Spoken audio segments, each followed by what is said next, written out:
My name is Tom. I'm a 35-year-old ordinary office worker, but there's one thing I can proudly tell people about. It's about my wife, Kelsey, whom I've been married to for 7 years. She's always cheerful, and her constant smile gives me energy. Every morning, she wakes up early to prepare a homemade lunch for me. Thank you always. You always take care of dinner and breakfast preparations. It's the least I can do, she said. She added, handing me a package with my lunch and another smaller one for the cupcakes. What's this? Cupcakes? Have you forgotten what day it is? It's the anniversary of our special start, she reminded me. Oh, right, I chuckled, reminded by Kelsey. Today is our wedding anniversary. I don't usually bake, but I got carried away today. Dinner will be a treat. I'll prepare plenty. Thank you. With the beautifully wrapped cupcakes in hand, I left home with a smile. This made me feel ready for the day. But my simple joy was about to be ruined. Oh, what's that? That poor-looking bag of sweets. During my break at work, as I was about to put my lunch and the homemade cake into the fridge in the break room, someone called out to me. It was Linda, my direct supervisor. For some reason, she always finds ways to be mean to me. Arms crossed, she looked down at me with a sly grin. Not again. How unpleasant. I didn't want to deal with her, but I couldn't ignore her. Linda, do you have something to say? No, not really. Just wondering why, with our company's decent salary, you're so fixated on saving. With your usual poor man's lunch and now this cheap-looking bag of sweets. Linda chuckled. It must be tough having a wife who's into saving, especially when her husband could be fired any day. Haha. I don't think that's an appropriate way to speak, I said, feeling my temper rise. This was especially true since she was insulting Kelsey, prompting me to respond more strongly than I intended. Oh, I'm just stating the truth. She smirked nastily, looking down at me. Realizing this conversation was pointless, I put the cake in the fridge and decided to leave. Wait, you're just going to leave without saying anything to your supervisor? Excuse me, I said coldly. Then, I walked past her without another word. So disrespectful, you'll see. I heard Linda mutter something but pretended not to hear. Sighing as I walked down the office corridor. Why'd Linda target me like this? She became my boss 8 years ago. Before that, we were colleagues who started in the same year. We got along well and even went out for drinks together. I thought our relationship wouldn't change even after she became my boss, but I was wrong. Her attitude changed abruptly the year after I got married. Enduring daily complaints and sarcasm became the norm.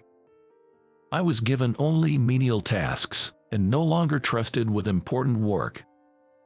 I've been through a lot at the company and thought about quitting many times. I've been working hard, knowing Kelsey is waiting for me at home. What is this cake? It's awful. Startled by Linda's loud voice, I looked up from my work at my desk. She was holding a cupcake with a puzzled look on her face. Seeing the package on my desk, I immediately recognized it as the cake Kelsey had made for me. Hey, what are you doing? Even though she is my boss, it's outrageous that she touched my personal belongings.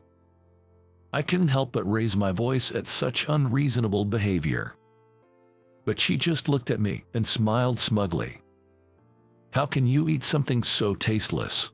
Is your wife's sense of taste off? Saying that, she threw the cupcake into the trash can next to the desk. I hurriedly peered into the trash can. The cake Kelsey had made was smashed, a pitiful sight. That's just too much. I shuddered with emotion. Humph, such a fuss over a mere pastry, Linda scoffed. Her angry voice drew the attention of other employees. But as soon as Linda glared around, they quickly averted their eyes. Everyone is afraid of her. With unsteady steps, I I moved away from the trash can and weakly returned to my desk. Is it really acceptable to discard my precious belongings into the trash? Such a violation, even if I'm not good at my job. Lost in shock, Linda showered me with more words. Today is your wedding anniversary, right? I read the message card from your wife. As a celebration, I'll give you overtime. I wonder if your wife will wait up late for you. She laughed annoyingly. Unable to think, I just sat at my desk, drained. The overtime work stretched into the late night, the clock hand well past midnight, and I continued working alone in the empty office. I couldn't even celebrate our wedding anniversary with Kelsey. I missed the last train and had to take a taxi home, but the lights at the house were off. She couldn't have waited that long. Unlike me, Kelsey balances housework and her job, living a busy life every day. There's no way she would wait up this late for me.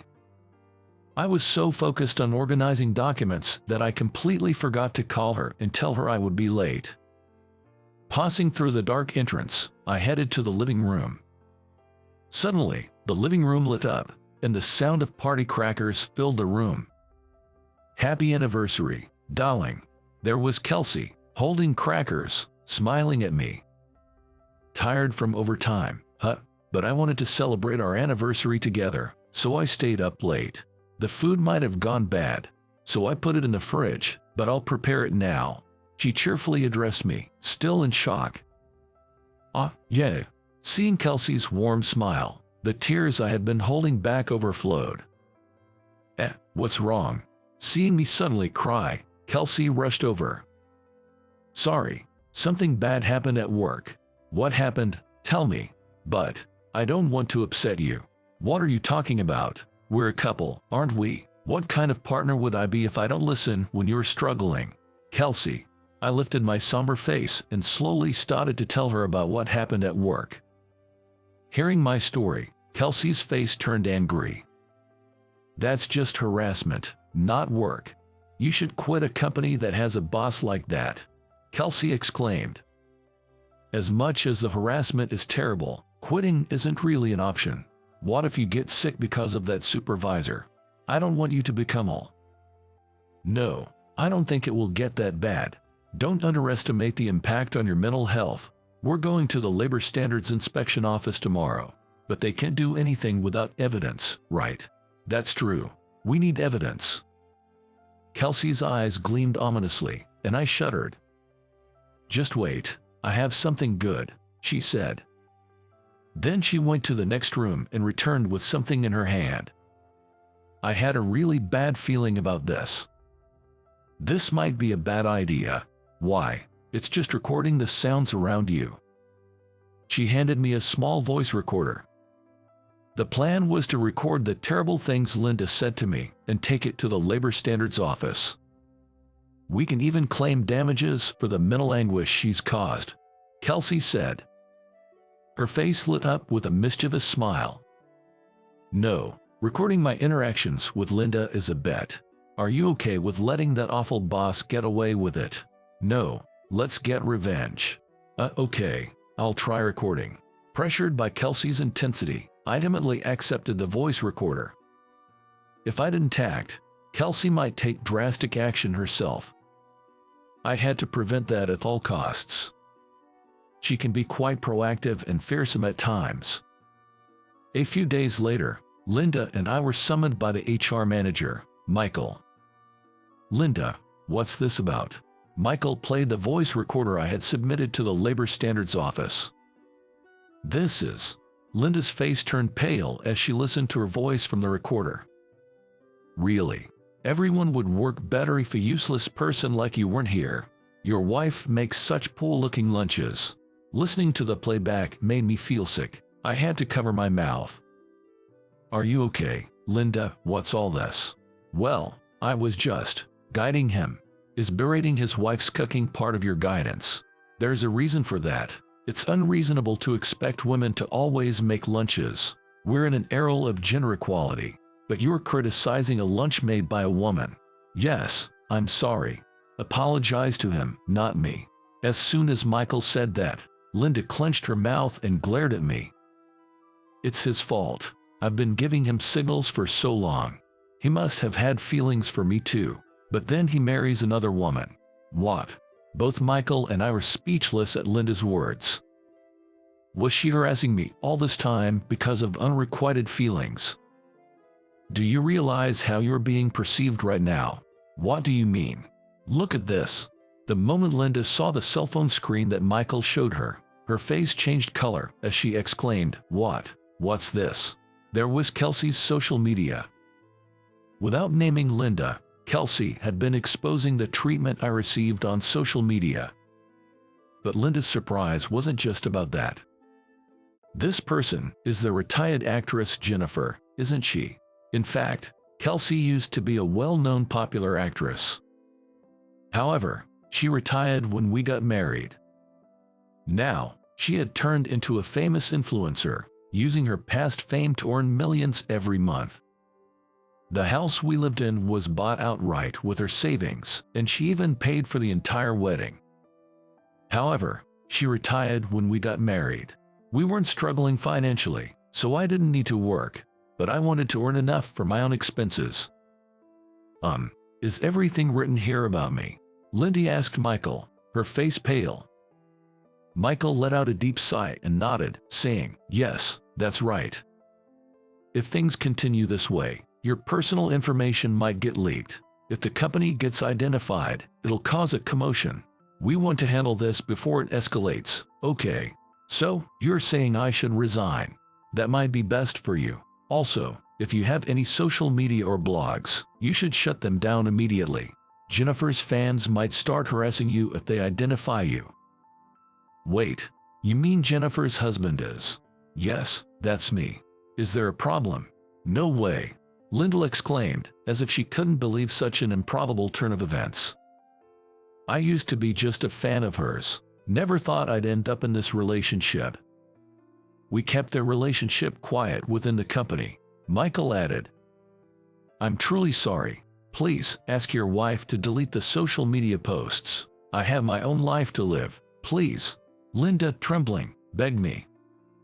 I understand, I told her. I never thought the harassment that tormented me for 7 years could be resolved so easily. That day, Linda offered to resign and wrote a pledge to never involve herself with us again.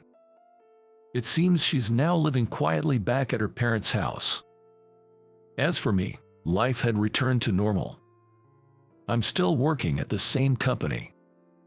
Overtime is still frequent, but now other employees, who couldn't speak up before, are eager to help. I have a new supervisor and am gradually being entrusted with more important tasks. And there's been another change. Hey, after this incident, my fans really want to meet you. Would you join me at a fan gathering? No, I'd rather not. Why not? They all want to meet you. Kelsey was insistent on introducing me to her fans. Apparently, she's also into video streaming and wants to feature me, her husband, as a guest. I just don't like the idea, that's all. Oh, come on, it'll be fun. She hugged me as she said this. Hey, once again, she had saved me. With that thought, I smiled at my loving wife. Housework and childcare are not just for women. When you get married in the future, make sure you help your wife. These words have been told to me by my father since I was little. As I grew up, I took these words to heart and supported my wife. Little did I know that it would lead to such an unexpected turn. My name is Michael. Although I'm a man, I don't work and instead dedicate my time to housework and childcare at home. You could say I'm what's known as a stay-at-home dad. In exchange, my wife, Lisa, is a career woman who excels at her job. I grew up in a household where both of my parents worked. However, a few years after I was born, my mom's job became more demanding. Additionally, her workplace was over an hour away from our home. She couldn't find the time to do housework and childcare as she used to. So, after discussing it, my parents decided that my dad would take on the primary role in housework and childcare. Since my dad had a shorter commute and his job wasn't as demanding, he had more time to spare for housework and taking care of us. By the time I was aware of it, it had become normal in our household for my dad to handle the housework and childcare. When I got home in the evenings, I would find my dad cooking dinner in the kitchen. This was a usual scene in our home. Being an everyday cook, my dad was good at it and made delicious meals. He would make a variety of dishes, from pasta to beef stew, and many more. On weekends, my dad would take me to the park to play together. He was also the one who attended school events. I remember standing out at my first school open house in elementary school because my dad was the only father there. At that time, when another child asked, "Why isn't your mom here?" I realized that my family was a bit different from others. After the open house, I asked my dad why, and he explained the situation to me. "Your mom couldn't come because of work, but she cares about you a lot, whether it's a man or a woman. It doesn't matter who does the housework and childcare. When you get married in the future, make sure you help your wife," he said with a smile. As a child, I felt that even though my family was different, I was perfectly happy with how things were. I never wished to change or dislike my family. Although my mom was always busy, she would take us to amusement parks or zoos on her rare days off. I could clearly feel my mom's love for me. As I got older, I was asked to help with the housework. In today's world, it's good for men to know how to do housework. Knowing how to do household chores will never be a disadvantage in the future. When I was told that, I thought becoming independent was still a long way off, and it seemed like a hassle. Back then, playing with friends was definitely more fun. But I had to do it because my dad developed back pain. Once I started doing it, I realized how hard housework was. There were endless tasks like laundry and cleaning. I realized that each task had its own set of procedures that I needed to remember. Moreover, I noticed that it required quite a bit of physical effort. I was in charge of cleaning and laundry, and I found cleaning to be particularly tiring. The idea that indoor tasks would be easy was quickly dispelled. For the first week of helping out, I was overwhelmed just by completing the tasks assigned to me. It amazed me that my dad had been doing this heavy labor every day. To be honest, housework was nothing but a pain for me at that time. I just wanted to finish quickly and go out to play. That was when I realized. I've never heard Dad complain about housework being hard. Maybe it's not tough for him, I wondered. When I actually asked my dad, he shook his head and said, "Yes, housework is hard for me too. When I first started, I wasn't good at it and often burned the food. It ended up making your mom worry more." "So why did you keep doing it?" "Because I wanted to support Mom. She works really hard at her company. Naturally, she's exhausted when she comes home. I wanted to help her out even just a little. If I do the housework, it reduces Mom's burden. You like Mom, don't you, Michael? If you try hard, it will make Mom happy." "Got it. I'll try to do it with that mindset." From then on, I changed my attitude and started doing housework more diligently. Even the toilet cleaning, which I disliked the most, I tried to do as carefully as possible. Then, I realized that I felt a sense of accomplishment when I finished. Looking at the clean toilet made me feel refreshed. Doing housework properly feels good, I thought. Thus, while it was tough, I started to find joy in doing housework and became more proactive in helping out. My dad thanked me, saying, "It really helps that you have been helping out more lately." It seems like Mom also heard about my efforts from Dad. "You helping out shows how much you've grown. Thank you." I was very happy when I was told this. I became even more motivated to do housework, especially cooking, which I got really into. Dad always did the cooking because it involved using knives and fire, and it was considered difficult. But I wanted to make Mom happy by cooking for her birthday, so I asked Dad for help. Dad agreed to help if it was for that reason. The dish I made was spaghetti. It's Mom's favorite and easy for beginners to make. My only experience with a knife was a little bit in home economics class, so Dad had to teach me everything step by step. Cutting the vegetables was hard, but I managed to finish it without any major mistakes. As I plated the dish and waited for Mom to come home, she arrived shortly after. "Happy birthday." I greeted her with celebratory words, and she was very happy. "Today's meal is your favorite spaghetti. Guess who made it?" When Dad asked, Mom looked surprised. "Could it be Michael made it?" "That's right. It's my birthday present to you." When I said that, not only was Mom surprised, but she also had tears in her eyes. "I can't believe it. You used to just play around. This is truly the best birthday present." Receiving such high praise from Mom made me very happy. I'm so glad she's happy. I want to improve my cooking skills and make Mom and Dad happy, I thought. This experience led me to start helping out with cooking. At first, I made relatively simple dishes, but gradually I started making more elaborate meals. By the time I was in middle school, I could handle making dinner on my own. By then, I had also come to love cooking itself. I not only modified recipes Dad taught me but also created original dishes. Gradually, I became interested in a career related to food, and when I started job hunting in college, I focused on food companies. Fortunately, I got a job at a major food company. Even after joining the company, my love for cooking remained.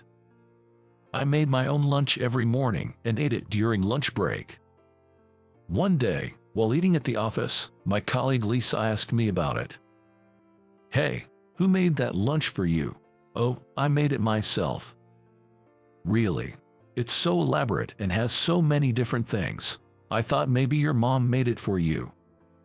"I live alone, so it's not my mom," I said with a laugh, and Lisa responded, "That's amazing. I'm not that good at cooking, so I'm a bit jealous. Do you want me to teach you? It's quite easy once you get the hang of it." I sent some recipes I had saved on my phone to Lisa's phone. "Thank you. I'll try making it right away." Lisa said that and left with a happy look. The next day, when I approached Lisa while she was eating her lunch, I noticed a slightly burnt hamburger in her lunchbox. "Oh, don't look at this." Lisa quickly hid her lunchbox when she saw me. Sorry. I followed the recipe you gave me, but I ended up burning it. The taste is also bland. Can I watch you cook next time? I want to get a little better at cooking." Sure." I was surprised by the sudden request but had no reason to refuse, so I agreed. On our next day off, I invited Lisa to my house and taught her how to make hamburgers. Lisa wasn't very skilled, but she listened to my instructions carefully, and we successfully made the hamburgers. The seasoning was perfect too. This became the start of Lisa and me cooking together on our days off. With each session, I was drawn to Lisa's lively and cheerful personality. On her birthday, I made a surprise cake and confessed my feelings. "I like your kind personality too, Michael." Lisa accepted, and we officially became a couple. A year later, we get married and were blessed with a daughter. We named her Sophie. Taking this as an opportunity, I decided to quit my job and dedicate myself to housework and childcare. Lisa loved her job and wanted to focus on it. She was a capable woman on the fast track to promotion. On the other hand, I was better at housework than Lisa and also loved children, so it was a natural choice. Both our parents agreed, saying such families are acceptable in today's times. Especially my dad, who supported me.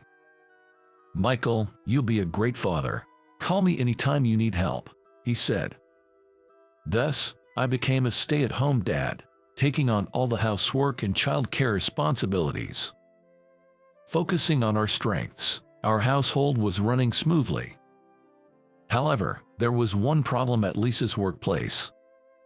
It was her boss, Robert. He believed in traditional gender roles, thinking men should work outside and women should take care of the home.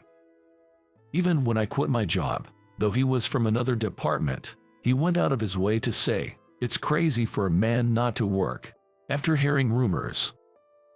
Now, Robert had transferred to Lisa's department. Knowing about our family situation, he would often hurl insults at Lisa. Despite assigning her overtime work, he'd say things like, "Women should go home early and do housework." He didn't seem to think highly of working women in general, often making snide remarks to female employees. That man really makes me angry. Lisa would often complain about Robert when she came home. According to her, the worst was during drinking parties.